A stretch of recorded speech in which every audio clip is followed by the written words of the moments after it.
is possible to focus on specific sites, providing real-time data. XNatura integrates artificial intelligence, IoT sensors, satellite technologies, and cloud computing to provide advanced environmental analysis and precision engineering tools. Landscapes are constantly evolving, shaped by both nature and human activity. Understanding and monitoring these impacts is essential to preserving biodiversity.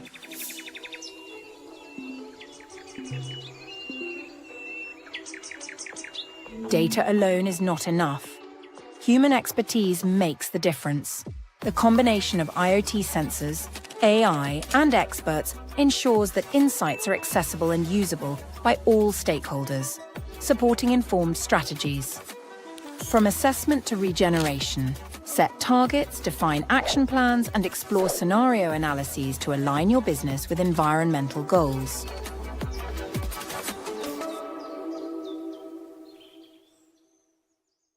Understanding environmental risks starts with a global perspective.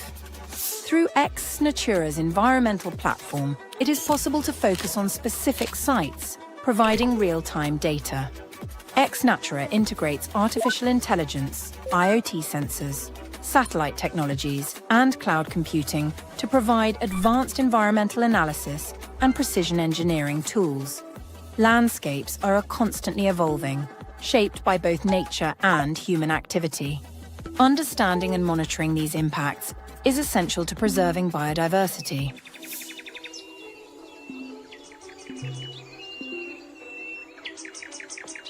Data alone is not enough. Human expertise makes the difference. The combination of IoT sensors, AI, and experts ensures that insights are accessible and usable by all stakeholders, supporting informed strategies. From assessment to regeneration, set targets, define action plans, and explore scenario analyses to align your business with environmental goals.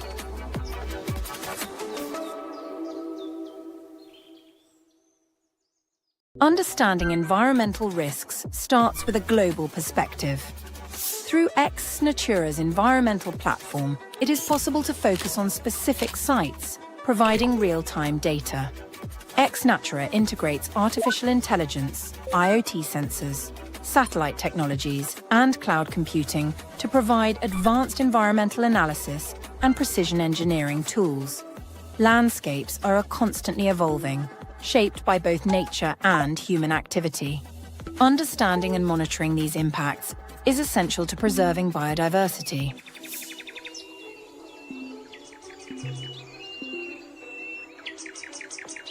Data alone is not enough. Human expertise makes the difference. The combination of IoT sensors, AI, and experts ensures that insights are accessible and usable by all stakeholders, supporting informed strategies.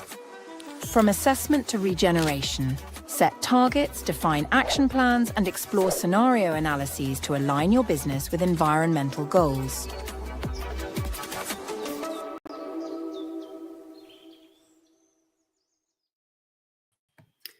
Okay, so welcome everyone. So today we talk about the mining sector. You're gonna hear me, Virginia Castellucci, the head of sustainability, Caterina Castaman, sustainability specialist, and Angelo Rixella, head of sustainability in Argor Ereus. So this is the lineup of today. I'm gonna give you an introduction of XNatura and the main application in the mining sector and how you can use the platform for your environmental impact assessment. Then we're gonna have a look at the platform. So we're gonna see a real case study. So we're gonna we're gonna do a live demo of a specific mining, gold mining. And then we're gonna hear about the case study of Argor Ereus by Angelo. Then at the end of this hour, so the last 10 minutes, you can ask questions. Actually, you can start asking questions actually also now. We're gonna get all the questions during this session, and then we're gonna answer all of the questions at the end of the session, okay?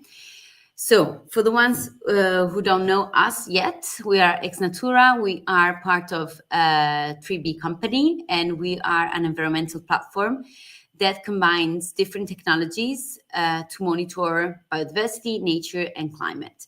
We got a fund from the European Union 2 years ago in order to develop the first biodiversity credit, and we are on the journey to do so. We are 60 people, most of us are in the R&D sector.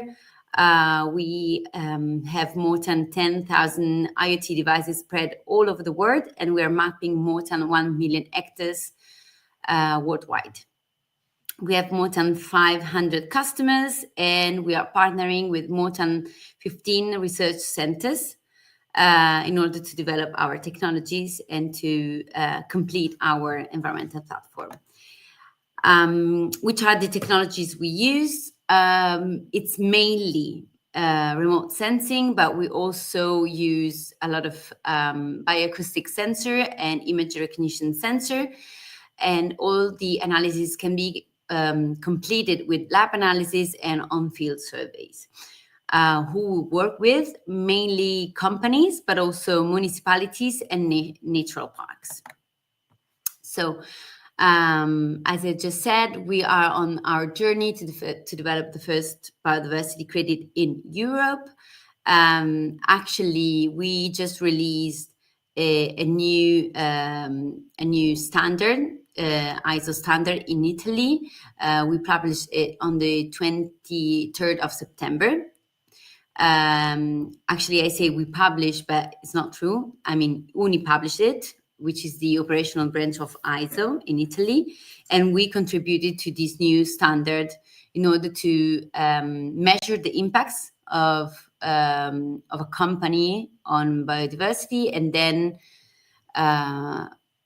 designing and building the creating biodiversity credits. So today we focus on the platform, and specifically on the usage of the platform on the mining sector. So those are the we can say the general benefits of the platform. So the platform can be used to assess risks, and may be used to make scenario analysis. Can be also used with the sensor to make real-time monitoring. Of course, it's a huge help and can support a lot the environmental impact assessment process. Can be also used to compare with the sector-specific benchmark on the KPIs. Of course, can be used for regulatory compliance, both on sustainability and specific on the mining sector. And finally, can be used for data visualization. Then we try to make a more sector-specific benefits. So actually, the platform can support the sector, so the mining sector, in the entire life cycle of the mine. So during mine's life, so giving real-time monitoring, environmental data, and for operational impacts, but also in order to assess risks for damage prevention in mine sites, but also in the surrounding areas. Because we know that, of course, you have an impact on the mine itself, but also the surrounding area. Then the platform may be used also when the mine is in the end of its life. So to check the data before deciding how to close the mine, and which are the procedures we're going to follow, and to make informed decision based on comprehensive environmental data. The platform can be used for future projections, so to have scenario planning with multiple restoration and regeneration options, but also for showing how KPIs will change based on your decisions, and for predictive modeling. We know that in some cases, mine have to compensate while the mine is running. So actually, the platform can be used also for compensation measures by designing compensation in order to achieve some biodiversity net gain targets. Can be used to track and verify that compensated areas deliver greater biodiversity value to undisturbed sites, of course, because sometimes you need to give you don't only need to compensate, but you also need to overcompensate. And finally, can be used to generate reports demonstrating with quantifiable KPIs the compensation you're doing to stakeholders and for compliance. So we know that the mining sector is, of course, essential for the green transition. It gives to us a lot of raw materials that we really need, for example, for renewable energy transition. But at the same time, the mining sector is responsible for the 4 to 7 global GDP greenhouse gases emissions. So we know that the mining sector has a huge impact on climate, but also on the ecosystem. So those are the key impacts. So climate change, ecosystem degradation, pollution, habitat fragmentation, and resource pressures. We try to sum up some key numbers of the sector impacts. So think about the fact that 100,000 hectares each year are lost due to the sector, that the sector may decrease the 30% of the local water quality. Also about thinking about the local impact with a mine, there is usually up to 25% of the PM2.5. And then that the local agricultural productivity can decrease also up to 50%. So, of course, the mining sector has an impact, but also depend on ecosystem services because of water, raw materials, energy, mineral resources, so provisional services, but also regulating services, water filtration, climate regulation, erosion, flood control, also for supporting services, and finally, cultural services. So think about the fact that more than 90% of the value creation is assessed as moderately dependent on nature, and the 50% of the supply chain is highly dependent on nature. So the industry faces risk, both transitional risk and physical risk. So as the carbonization and sustainability rules advance, mining companies face transitional risk from market demand, regulation, and investor expectation, while physical climate risk can disrupt production, damage infrastructure, and increase safety and remediation costs. Of course, there is a huge normative framework about the sector. So, of course, then you can have a look at the white paper. So you have a more complete overview. But just to say that you have some World Bank guidelines on extractive, like specific on the mining sector, that were updated on 2018 with the environmental and social framework.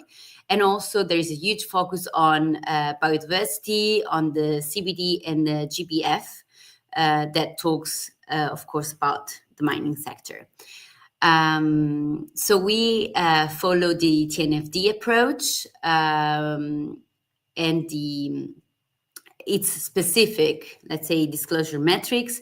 Of course, the sector has a some core disclosure metrics that are especially related to the area of the site.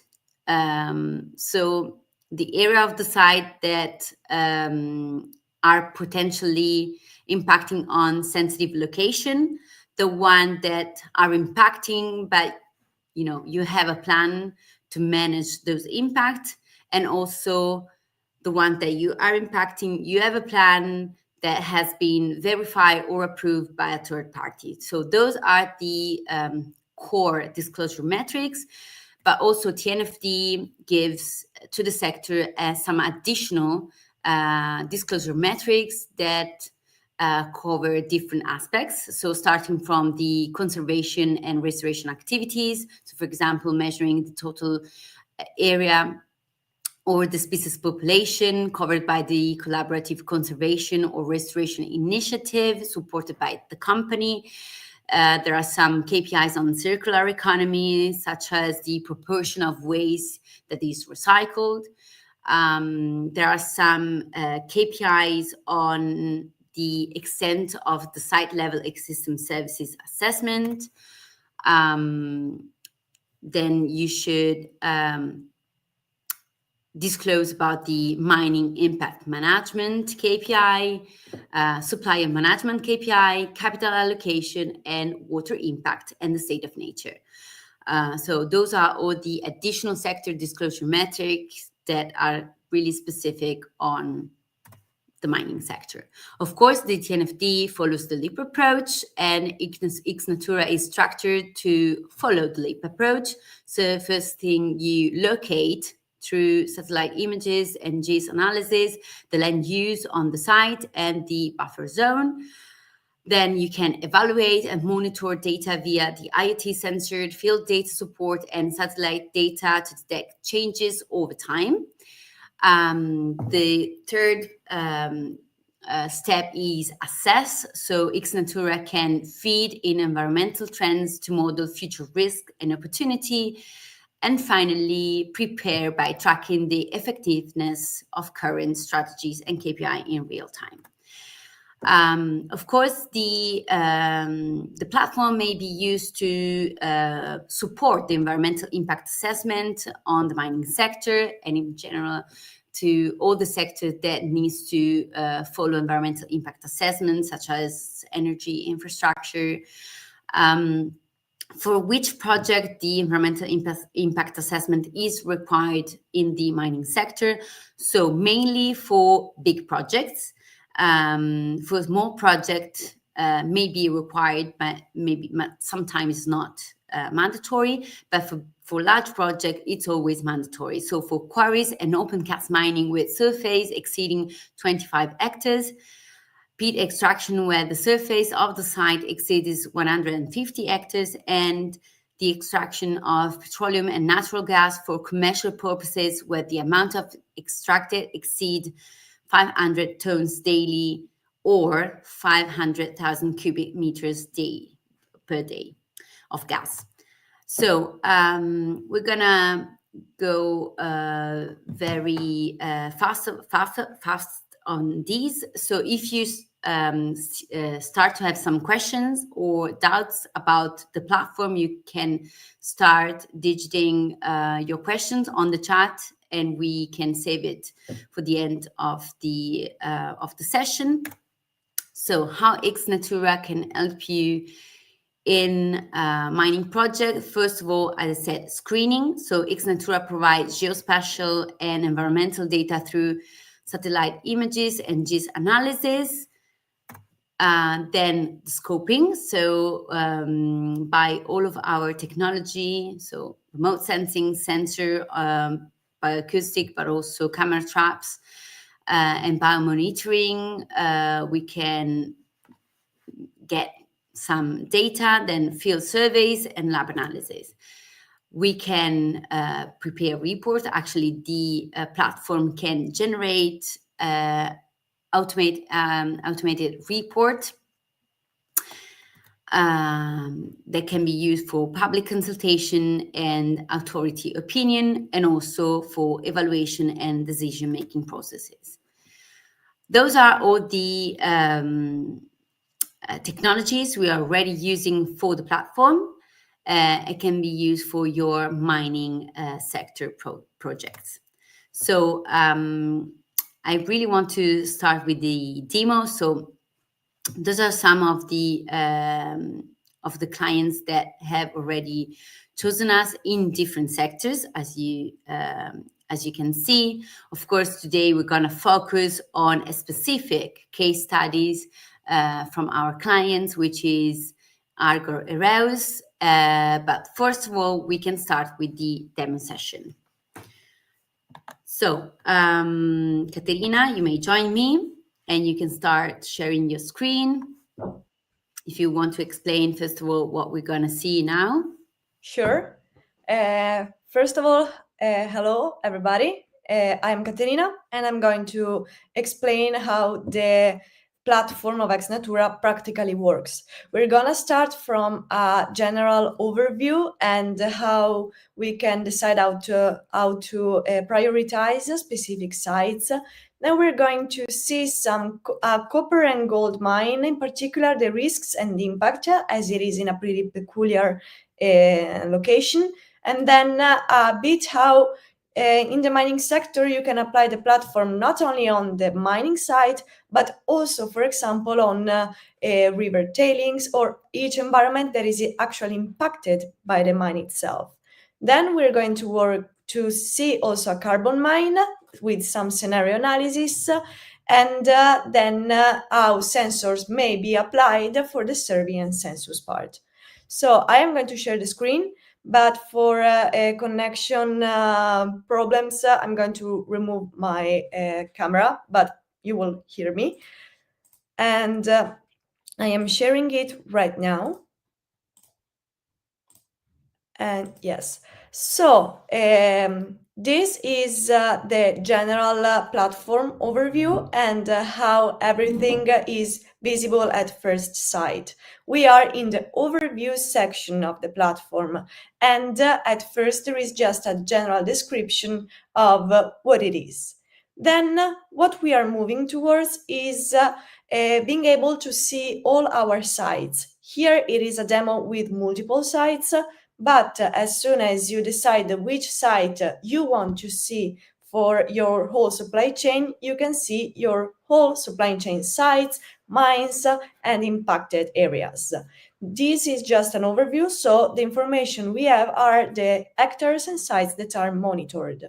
Then, moving towards the monitoring part, we are able to see our whole totality of sites in imaging your supply chain, and we are already seeing some different colors according to the risk, because here we are focusing on the prioritization process according to the risk.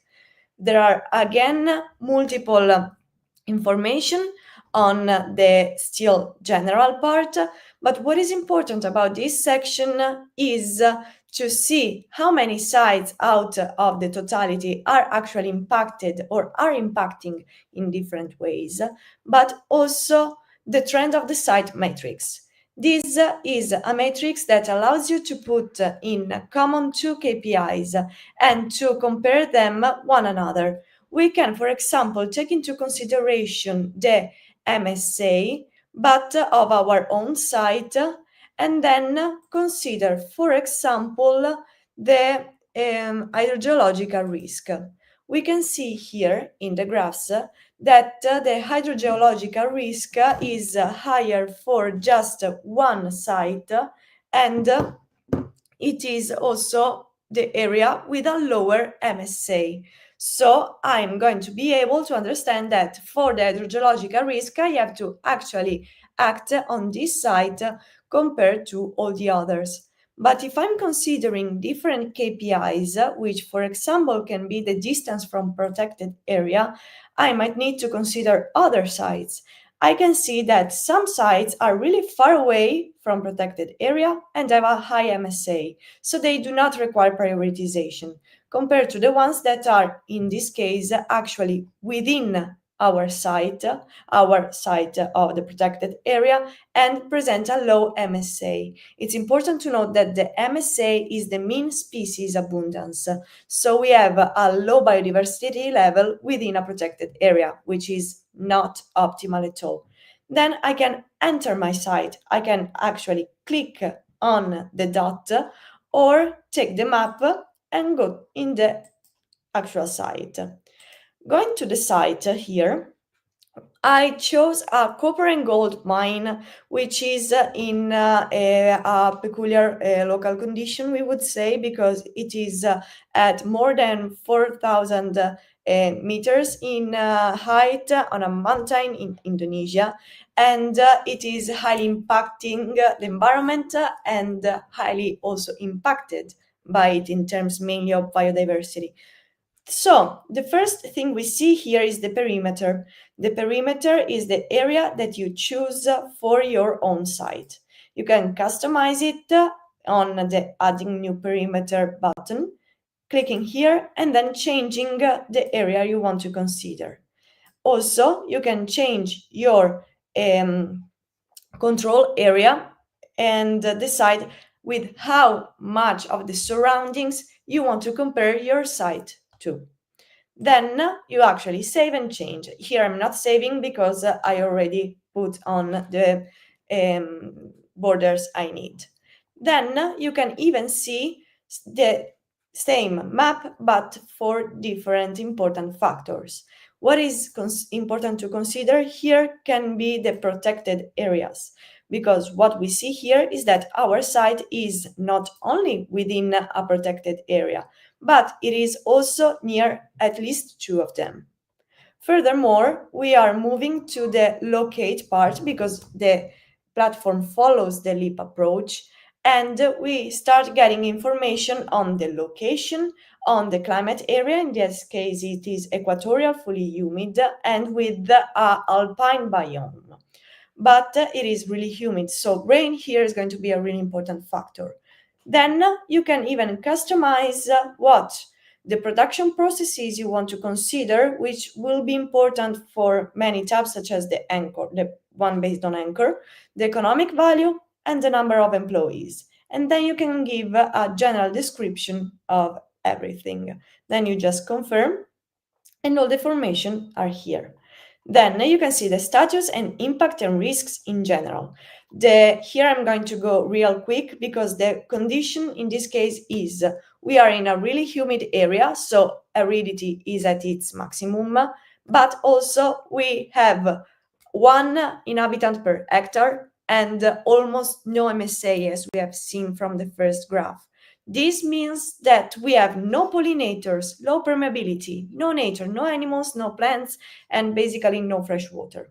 Compared also to the risks, which are important in terms of climate stress, because we know that mining activities are highly impacting the whole environment and climate contributes to it, but mainly in terms of protected areas, since we are within one, and hydrogeological risk, which is 50%.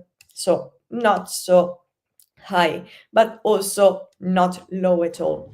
This is an important tab, which is based on anchor data. And it represents not the values of your site, but the values of the benchmark for each production process in terms of risks. An example implies that the mining sector, in particular for support activities for other mining and quarrying, have a very high impact on the disturbances or a very low impact in terms of invasive species. A medium impact, for example, on areas of freshwater use. What I can do here, if I know that my site has a really high impact, for example, in terms of land use, I can click on it on my benchmark. I can add my data in terms of intensity, reach, and irremediability, and then I can just confirm everything. Once I confirm, I can see again medium, high, and high remediability. Then I can confirm, and I see my level near the benchmark. And if my level is worse than my benchmark, I know that this must be one of my priority in solving or at least trying to compensate for that. Then we are moving towards the KPIs, and we are seeing land use first. Land use here, it is important because I see that my site is completely different from my control. And this means that my KPIs will be different in terms of site and control.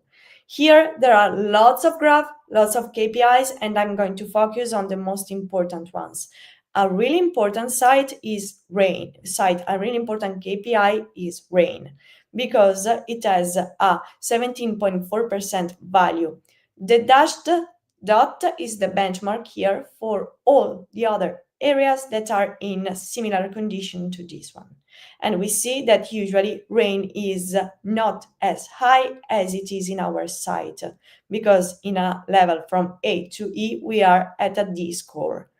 And we can see it here, that through time, what happened? The raining pattern has increased with many peaks until now. But we can even on the platform have future projections and see how in the next years we are going to have more and more rain, both for the best IPCC scenarios and for the worst condition one. So we know which are also the factors that we have to prevent and focus on or expect to be verified in our area. Furthermore, we have the MSA, which is a super important KPI for the platform. MSA, I also mentioned it at the beginning, is the mean species abundance. And we are considering it in this moment in terms of land use. The higher the land use, the higher the human impact, the lower the MSA. Considering the total one here, we can see that the benchmark usually is 56.3, and we are at 6.8 in our site. So it is way lower compared to how it usually is. On the other hand, the control is almost completely natural within a protected area. And so even if usually the score for the benchmark is 53 or around 50, in that case, it is in way better condition than expected. The platform is also providing you some objectives to reach. The first one is regenerate 30%, in which you can pass from 6.8 to 30. The second one is the objective half Earth, in which you try to reach 50%. The objective match benchmark, in which you try to reach the benchmark, so from 50 to 56%, and so on until full recovery. Obviously, this depends on the condition of your site, of the type of site, and how much you can actually restore MSA, because in this case, it is really, really low. What I want to show you is that we have not only our mining site, but we also have our tailing system, because it is a pretty peculiar situation, we can say. In that case, from the mountain, we have a slope and a gradient and lots of rain, which contribute to bringing the waste into a river, which has been chosen for tailings because it is not vulnerable, there are no aquaculture or fishing practices within it, and so they expected that the impact on the life would not so high, but actually, obviously, the impact on the environment is high. We are in a different condition here because we are not elevated but at sea level, and we can see that even if we are at sea level, the impacts are clearly visible from satellite data. Here we are far away also from the protected areas, but we have a higher MSA.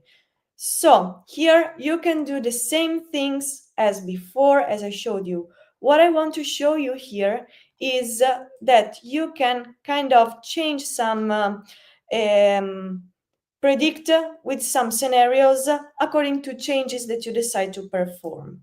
Here I chose my base version, so the ones that I just showed you, and a slightly changed one. What did I do here? I added some bamboo for planning at increasing soil stability, and also the idea of putting some mangroves and other plants for increasing nitrogen fixation and other services which are highly important for everything. We can see what was put in which part, and we can get one tab which shows us the difference in terms of absolute values or delta of our changes among the two situations. Why the MSA here is not changing? Because it was already very high, because it is not a mining site, but a natural area. So the MSA is expected to be higher. The changes here are slight, but we can see that there is an increase in terms of pollinator abundance, the nesting sites, nectar potential, and floral abundance. I can show this to you a bit better by going to a closed carbon mine, which has two types of soils in that case. The first one represents, I'm going to show it to you on land use part so that you can see it better. We have two situations. The base one, in which the main type of soil is open spaces with little or no vegetation. For the second type of regenerated soil, I decided to put just one species, which is Calluna vulgaris, on the place of the low vegetation area. What happened in our scenario? What happened is that, I'm going to put them compared between them, even if adding just one type of tree, which is not increasingly is not increasing the MSA, anyway, we got many changes. The MSA remains the same because I added just one tree, and also because this is a closed mining site, meaning that the MSA was already becoming way higher compared to an open mine. But we can see that from the base to the regeneration condition, pollinator abundance increased from 7 to 30. Nesting sites increased from 20 to 44, and nectar potential from 49 to 93. This means that we can have different scenarios and see them all. Finally, we also have another function which is called survey and census. Here we chose a field which has a specific type of monitoring through sensors, because they consist on a feature that you can add on your area. This implies that you can see and record everything that has been seen in the area through camera traps or birdie, which is for monitoring birds, and also spectrum and so on. So in this section, you can collect everything that you see, everything that you record, and you get automatic data, statistics, and you can even add pictures of your sightings. So that is everything for what concerns the platform functionalities, and feel free to ask any question. Thank you. Okay, so thank you, Caterina. Now we're gonna have Angelo. So Angelo Rizzella, Head of Sustainability of Argor Ereus. He's one of our clients. And of course, it's the perfect case study for the mining sector. So Angelo, you can start, and I'll see you later. Thank you. Okay. Hello, everybody. I'm Angelo Rizzella, the Head of Sustainability at Argor Ereus. I'm an environmental engineer and occupational health and safety specialist. I worked for about 8 years as a consultant in field of occupational safety and environmental protection. I've been part of Argor Ereus team since February 2022. I handle everything related to sustainability, from reporting to developing internal and external strategies, project and initiative, and liaising with our customer, NGOs, associations, consultants, and corporate. I'm also co-responsible for conducting mine visit and managing projects aimed to having a positive impact along our value chain. Next, please. Next. Okay. Argor Ereus is not a mine company. We are a precious metal refinery, founded in 1951. Argor is an Italian name and stands for argento, silver, and oro, gold. During the years, Argor had several owners, and only in 2017, an important step in the development process occurred. Argor Reus became 100% part of the Reus Group and was integrated into the operational company Reus Precious Metal.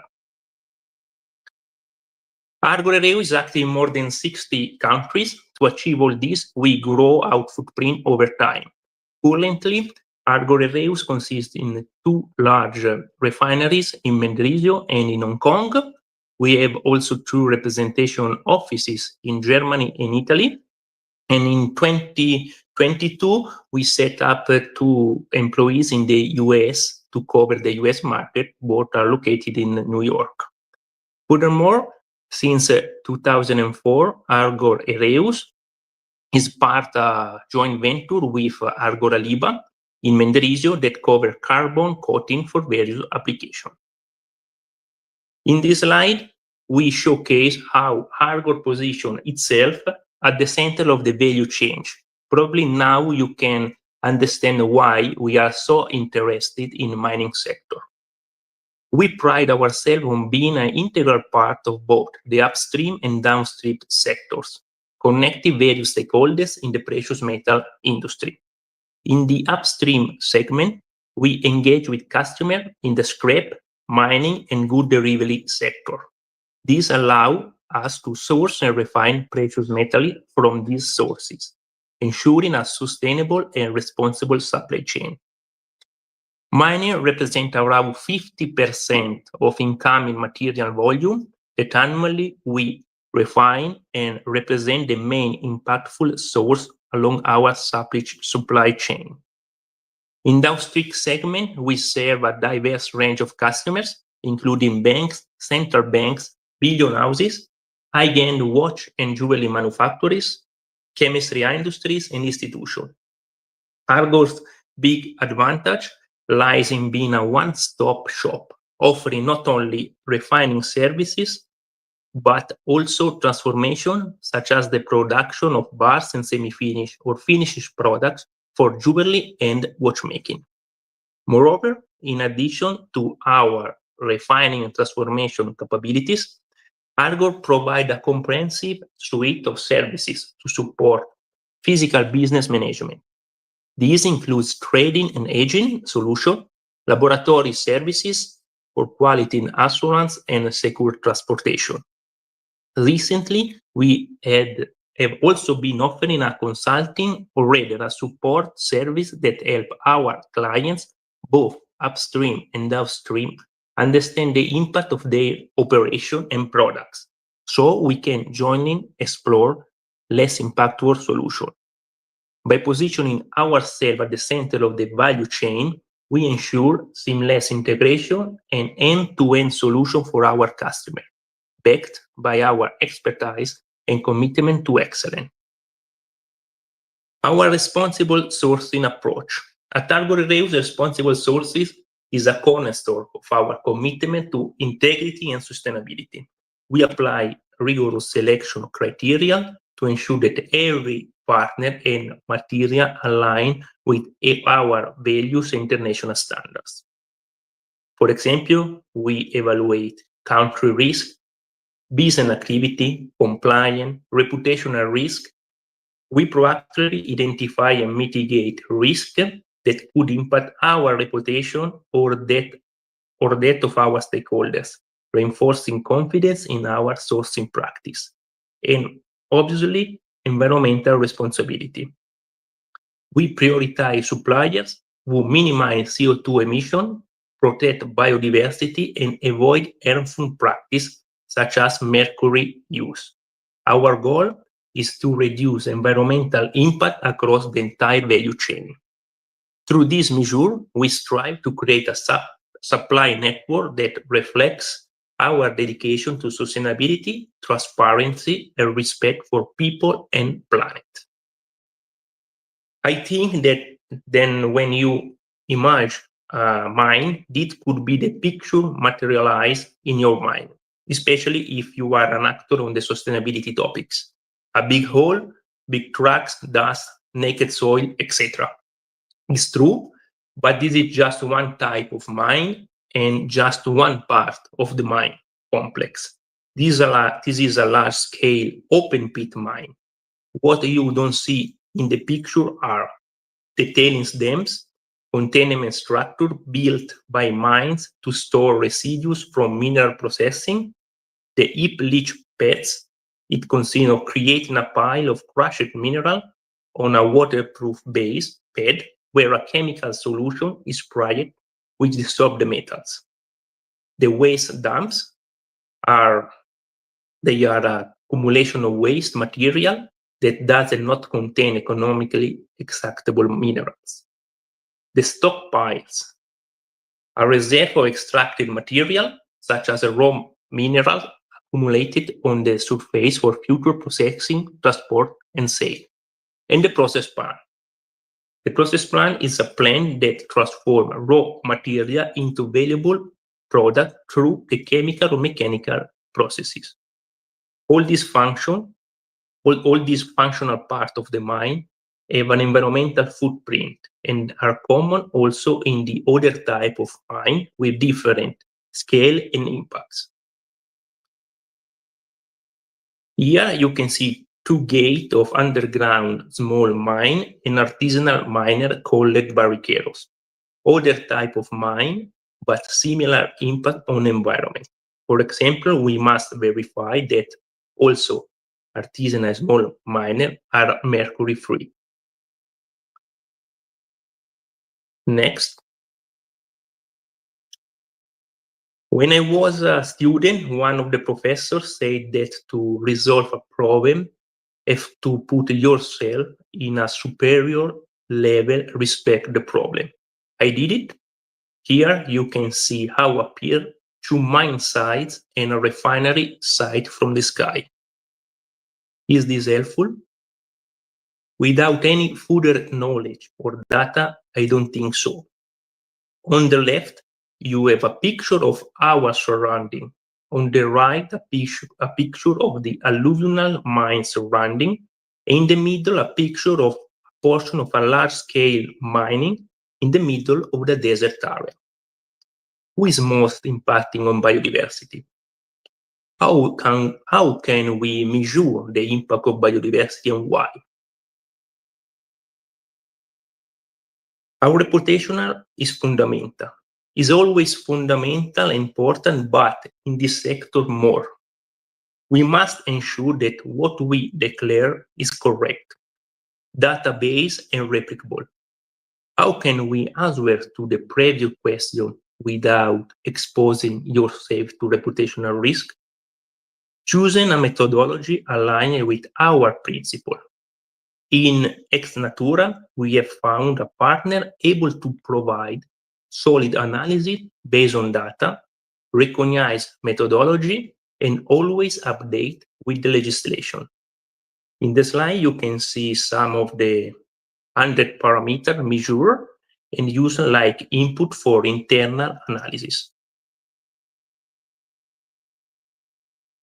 Supported from XNatura, the output produced are used in the decision-making process to help us in reaching our targets.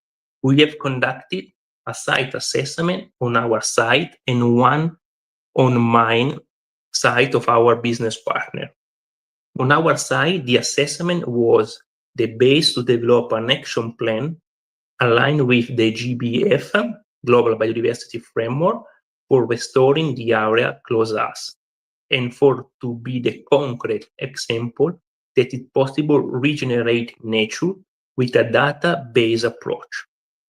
Why the assessment of a mine site was useful to show that the company effort to restore nature could be measured and supported by technology to be more efficient and credible.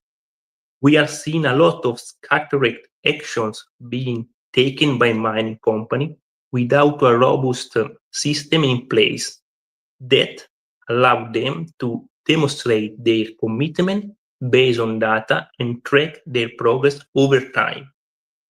A possible solution to track and add value to this commitment could be involve a nature tech company. the downstream actor would appreciate. Okay, next, all I have presented is inserted in our broader vision for 2030 that could be synthesized in becoming the most responsible precious metal refinery and manufacturing company. The last slide that I want to show to you is our last milestone. In September, we were admitted in the Swiss Triple Impact Directory. Is a special Swiss program that is designed to shift to the resilience economy. And we have 5 public pledges, one in climate, one in water, one in supporting local communities, and 2 in promoting and guarantee the welfare in our company. That's my presentation, and thank you. If you have any question, we are available. Thank you, Angelo. Okay, so we are kind of at the end of this session. So I just want to give you some other information. So you can find what you hear today, what you heard today, but also other details in the white paper. The white paper, it's always more detailed document where you can find everything about the sector, and you can find all of the white papers in the specific area of our website, which is called XNatura, and you can go on the case study session. So the next event we're gonna have are mainly in Italy now. So you can find our colleague Lucrezia the 20th of November in Milan for the for a conference really focused on biodiversity, and in particular we're going to talk on the panel on food and agricultural supply chain in the afternoon. You're going to find me and my colleague Simone at the Regeneration Forum of Regenerative Society Foundation in Milan on the 27th and 28th of November. And finally, again, Lucrezia, the 10th of December in Rome for the Food and Wine Seminary. We're going to talk on the panel Lands, Territories and Production. So those are all the events before the end of this year, so before Christmas. There's going to be another webinar, actually, but in Italian, and we're going to focus on the greenwashing directive and specifically on the some cases that that were sanctioned by the AGCOM.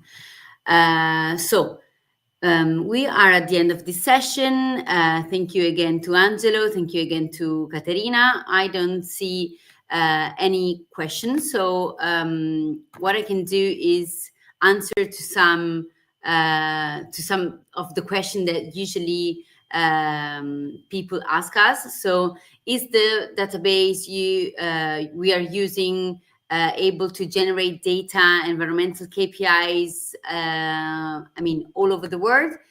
The answer is yes, of course. As you can see, the case study we saw was actually in Indonesia, if I'm not wrong.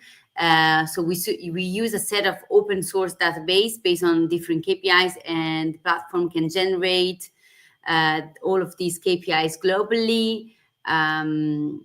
Of course, there are some other databases that are more local, but we keep the same level of details in every location we go in the world. And the second, let's say, doubt that people always have is if the platform has limits in terms of dimension of the area or the shapefile that we can upload. And actually no, because our monitoring project around the world range from areas that are really small, maybe less than 1 hectare, but also areas that are bigger than 10,000 hectares. So actually the project can be very big or small, no problem. We have time for, I think, one last question that I'm gonna read directly. So many minings ACR reports highlight biodiversity risks, but on the ground monitoring often fails to capture real-time habitat disturbance. For subtitle ecosystem changing, how does XNatura bridge this gap between baseline biodiversity assessment and continuous ecological monitoring, particularly in remote and sensitive areas? And does this system integrate with national biodiversity databases and regulatory frameworks to support compliance, reporting, and adaptive management decision? So about the National Biodiversity Database, yes, we integrate, as I said before, local databases for specific areas. So you can find also really details, information, data, and KPI for a specific area. And about the biodiversity assessment and continuous ecological monitoring, what we do is we mix both remote sensing and sensor on the ground data in order to, let's say, close the gap between these KPIs. So if you have more questions, we can, of course, always set up a call and answer to all of the questions there. One last thing, you have here the QR code. This is our Telegram channel. There you can find all of our information, news, events we're going to be present on. So if you want to join, I think there you can also write some question and we're going to answer them.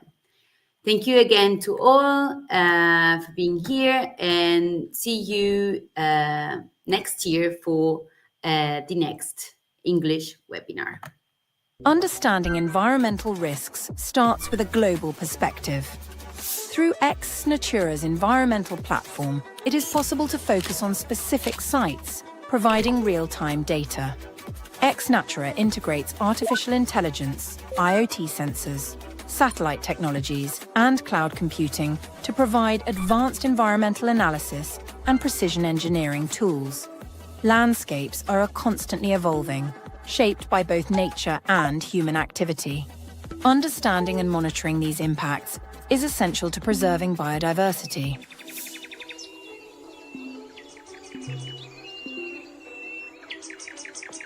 Data alone is not enough. Human expertise makes the difference. The combination of IoT sensors, AI, and experts ensures that insights are accessible and usable by all stakeholders, supporting informed strategies. From assessment to regeneration, set targets, define action plans, and explore scenario analyses to align your business with environmental goals.